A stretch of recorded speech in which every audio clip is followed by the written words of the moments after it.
Binodini. I just forgot who is she. I'm sorry, I don't know what that is. মানে নটি বিনোদিনী। ওটা আবার কি? কি? নটি বিনোদিনীর সম্বন্ধে কিছু বলো। Thank you. বর্তমান প্রজন্ম ভুলে গেলেও আমরা পারবো না তাকে ভুলতে।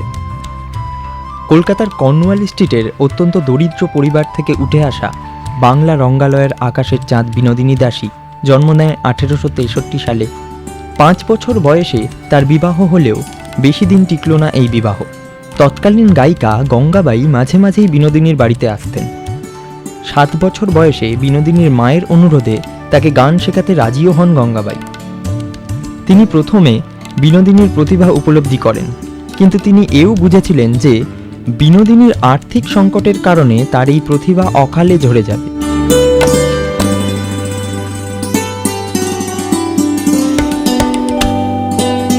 পূর্ণচন্দ্র মুখার্জি এবং ব্রজনাথ শেঠ, তৎকালীন থিয়েটারের এই দুই ব্যক্তিত্বের হাত ধরেই প্রথম বিনোদিনীর পদার্পণ ভুবনমোহন নিয়োগীর গ্রেট ন্যাশনাল থিয়েটারে।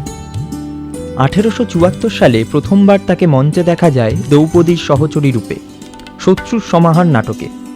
বিনোদিনী গ্রেট ন্যাশনাল থিয়েটারে 19 মাস অতিবাহিত করার পর কিছুদিনের জন্য বেঙ্গল থিয়েটারের সাথে যুক্ত হন।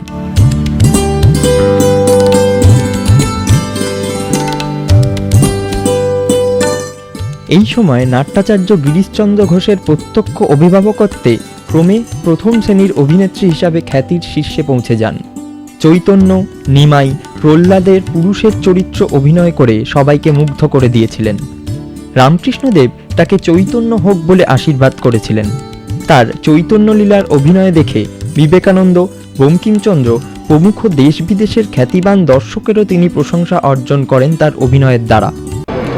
নটি বিনোদিনী সম্পর্কে সত্যি মানে আমাদের এখনকার জেনারেশন সেই অর্থে কিছু জানিই না বলতে গেলে। তবে যেটা আমি খুব ভালো করে জানি, আমার মনে রাখার মতন বিষয়, সেটা হচ্ছে 1886-তে সম্ভবত উনি মঞ্চ ছেড়ে চলে যান, মাত্র 26 বছর বয়সে বা 24 বছর বয়সে, খুবই অল্প বয়সে।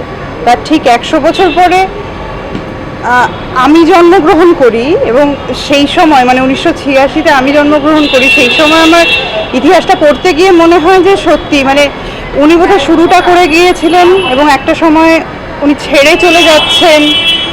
সেই বীজটা কোথাও আমাদের জেনারেশনের জন্য উনি পুঁতে রেখে গিয়েছিলেন, মানে সেটা খুব দরকারি একটা, বা সেটা একটা যুগান্তকারী পদক্ষেপ মনে হয়। আমরা যে আজ আমাদের মতন মেয়েরা এতটা স্ট্রাগল করে, এখনও স্ট্রাগলটা রয়েছে, এখনও যে এতটা কষ্ট করে আমরা চালিয়ে যাচ্ছি, কোথাও তার বীজটা উনি হয়তো পুঁতে রেখে গিয়েছিলেন। যে গিরিশচন্দ্র তার অভিনয়ের গুরু ছিলেন, সেই গিরিশচন্দ্র স্বীকার করেছেন যে তার নাটকগুলির আশাতীত সাফল্যের মূলে ছিল বিনোদিনীর অভিনয়। তিনি এও স্বীকার করেছেন যে রঙ্গালয়ে বিনোদিনীর অভিনয় উৎকর্ষ গিরিশের শিক্ষাকে অতিক্রম করে তার নিজ গুণেই অধিক সম্পন্ন হয়েছে। তাৎক্ষণিক সংবাদপত্র তাকে flower of native stage, moon of the star theatre, prima donna of the Bengal stage আখ্যায় ভূষিত করেছিল। ধর ধর শালা ধর, তোকে আমি 16 আনাই দিলুম। তাই দাও ঠাকুর, 16 আনাই তুমি আমাকে দাও। আমি গুণহীন, ভক্তিহীন, চরিত্রহীন মাতাল, নিজের সাধনায় কোনোদিন তোমার কাছে পৌঁছতে পারবো না। তুমি আমাকে তোমার কাছে টেনে নাও। আমার নাম বিনোদিনী দাসী। থিয়েটারে আসতে চাও কেন? আমাকে শিখিয়ে পড়ে মানুষ করেনি, আপনি যা বলবেন আমি তাই শুনবো। কত টাকা মাইনে চাও? আপনারা যা দেবেন তাই আমি মাথায় করে নিয়ে যাব। আপনি আমাকে বাঁচালেন, এই উপকার আমি কোনোদিন ভুলবো না।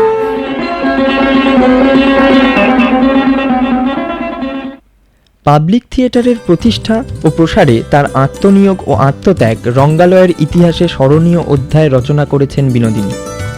তখনকার এক ধনী যুবক গোমুখ রায়ের 50,000 টাকার প্রলোভন ত্যাগ করে সেই টাকায় নতুন থিয়েটার খুলতে রাজি হন এবং এর বিনিময়ে গোমুখ রায়ের রক্ষিতা হতেও সম্মত হন বিনোদিনী।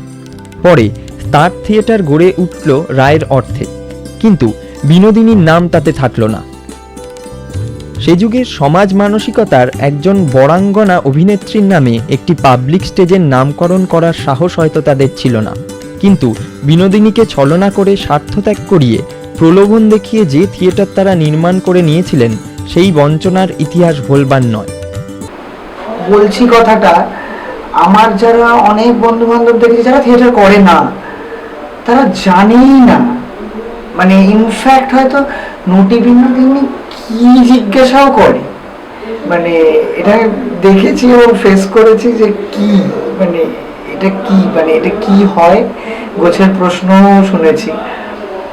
তবে খুব ভালো একটা চেষ্টা, যদি এইটা নিয়ে একটা খুব ভালো কিছু হয়, মানে এই চেষ্টাটাও খুব ভালো চেষ্টা ইনফ্যাক্ট, কারণ এখনকার কেউ মানে মনে রাখার দায়িত্বটা তুলে নিচ্ছে না, কিন্তু ওনার স্টাইলটা তুলে নিয়েছে খুব অজান্তেই, এটা আমার ধারণা।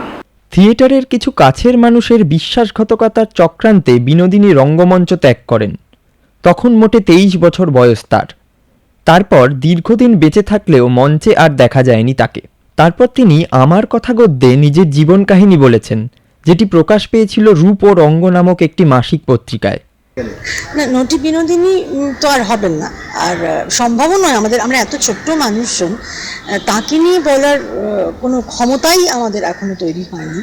একটা ভয়ঙ্কর সময় দাঁড়িয়ে ওই রকম একটা লড়াই করা, কারণ তখন তো ওই সময় মহিলাদের মানে স্টেজে অভিনয় করার প্রচলন তখনও হয়নি। উনিও শুরু করেছিলেন ছেলেদের, ছোট বাচ্চাদের চরিত্রগুলো অভিনয় করতেন এবং ছেলেই সাজতেন। পরে আস্তে আস্তে ওনার নিজেকে, আসলে আমাদের একটা বিষয় ভীষণ মাথায় রাখতে হবে, আমরা গিরিশ ঘোষ বলি, নিশ্চয়ই বলি, কিন্তু নটি বিনোদিনীর ভেতরকার যদি কোনো ঘটনা না থাকতো তাহলে কেউ ওকে ওই জায়গায় নিয়ে যেতে পারতেন না। তো ওর মধ্যে ছিলই, অসাধারণ গান গাইতেন, অসাধারণ অভিনয় করতেন, এবং আমরা এখন শিক্ষা টিক্ষা লেখাপড়া অনেক কিছু বলি বটে, তখন তো তারা সেগুলো কিছু পাননি সদর্থে। সেখান থেকে যে কোনো চরিত্র অবলীলাক্রমে ভয়ঙ্কর করে সুন্দর করে গড়ে তোলা পড়েছি আমরা, সত্যি সত্যি কিছু দেখতে পাইনি। আর আমাদের থিয়েটারের মানে এখন হয়েছে, তাও আমরা অনেক মানে নটি বিনোদিনী কেন সৌমিত্র, অজিতেশ বন্দ্যোপাধ্যায়েরও কোনো জিনিস আমাদের কাছে স্টোর করা নেই, আমরা দেখতে পাই না, শিখতে পারি না, সব থেকে আমাদের ক্ষতি যে শিখতে পারি না। তো সেই জায়গা থেকে তো কিছু বলার নেই। আমার যেটা সব থেকে কষ্ট হয় যে ভদ্রমহিলার অত ইচ্ছে যে স্টার থিয়েটারটা ওর নামে হোক, সেটা এখনো হলো না। মানে এখনো যদি সম্ভব হয় কারোর পক্ষে, আমাদের তো ক্ষমতা নেই, যাদের ক্ষমতা আছে তাদের পক্ষে যদি একটুও হয়, তাহলে হয়তো কোথা থেকেও উনি দেখতে পারেন যে ওনার ইচ্ছেটা পূরণ হলো। আর সত্যি সত্যি কিছু বলার নেই, বাকিটা তো আমরা সবাই জানি, পড়াশুনো করলেই জানতে পারবো তার সম্পর্কে। কিন্তু মানুষটা কি পেলেন, মানুষটা কতটা হারালেন, কত কেঁদেছেন, সেগুলোই তাকে নটি বিনোদিনী করে গড়ে তুলেছে।